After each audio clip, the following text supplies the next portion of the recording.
sommes maintenant avec Dave Allaire, superviseur de production chez Groupe OSI.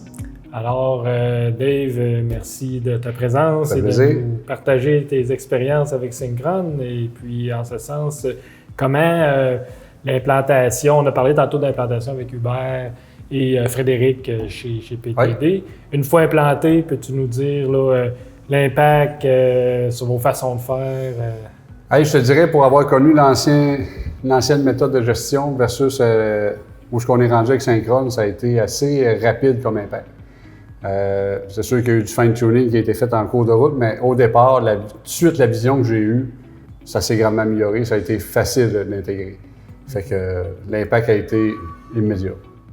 Tu sais, quand on a compris aussi comment que Syncron fonctionne, puis qu'on pouvait ajuster les paramètres, les temps d'attente, tout ça, bien, on a modifié nos cheminements. Puis à partir de là, les temps d'attente ont été inclus dans Syncron. Puis là, à partir tout s'est enchaîné dans le fait que là, les bonnes jobs tombent au bon moment. Fait que là, à partir de là, on a vraiment vu que les plans se tenaient de jour en jour.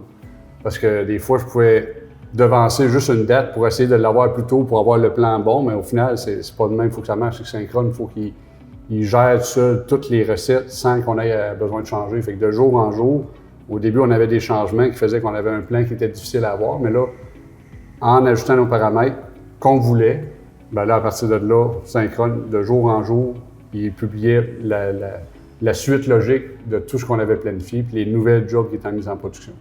Fait que l'impact a été très bon. C'est qu'on a déjà travaillé avec 2 setupmen, puis avec moins de setup à faire. Puis là, présentement, on a un setupman pour 5 machines, puis la plupart des machines, souvent, on a 1, 2, 3 setups d'avance de fait.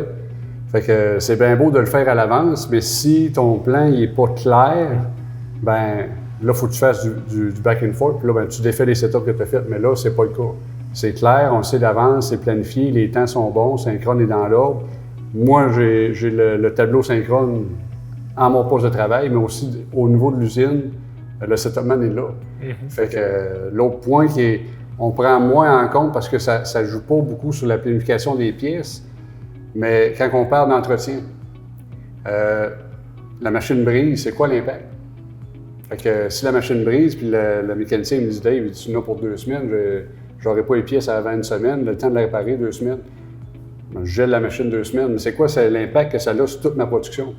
Fait que j'avise le client. Avec le client, il est déjà... La journée même, le client il sait que regarde, j'ai eu un bris, je ne contrôle pas ça. Je peux avoir d'autres alternatives. On change les postes que les pièces vont se faire. Mais j'arriverai peut-être pas à date, mais vite, le client va le savoir. Fait que ça, c'est quand il y a un bris, mais quand on n'en veut pas de bris, c'est quoi qu'on fait? On fait de la planification. Fait qu'on fait de la planification d'entretien. Fait qu'on planifie à long terme. Fait que c'est du temps qui est déjà gelé, qui fait que les jobs vont se planifier au travers de l'entretien où la machine est prévue d'être fermée. Fait que si nos machines ne brisent pas, si on fait beaucoup d'entretien préventif, on vient avec une production qui est fluide et qu'on garde nos bonnes machines tout en shape. Un client nous appelle, on peut-tu devancer la date d'1 mois? On fait une simulation, on change la date d'1 mois, boum, ça l'impacte ça. Bien, ça peut impacter ses pièces à lui, mais tu sais, je veux dire, oui, je suis capable de le faire, mais il faudrait que tu tasses tel job de 2 semaines. Fait que l'impact, il est là. Les clients peuvent nous pousser des commandes livrables dans 2 mois. On va avoir une vision dans 2 mois. Je suis en retard sur ma cédule, c'est des choses qui peuvent arriver. Ça ne va pas tout le temps comme on le souhaite, mais je suis en retard dans la cédule. J'appelle le client à l'avance, 2 semaines à l'avance pour lui dire que tu vas avoir ta commande en retard de peut-être 3 jours. Bien, si tu lui dis ça, il sait à l'avance, il est d'accord, tu lui livres dans 3 jours pour lui, tu as respecté le plan. Fait que ça fait que le client, lui, il sent qu'on a le contrôle sur notre production. Puis ça, il nous dit, puis on a le contrôle sur notre production. Fait qu'on est capable de prévoir l'imprévisible un peu, c'est que je devance, je retarde, bien, ça l'impacte quoi dans 3 semaines aussi? Ça peut impacter un autre client. Fait que tout ça, on l'a live, le changement et l'impact. Merci Dave pour le partage de votre expérience et d'avoir répondu à nos questions. Ça a fait plaisir.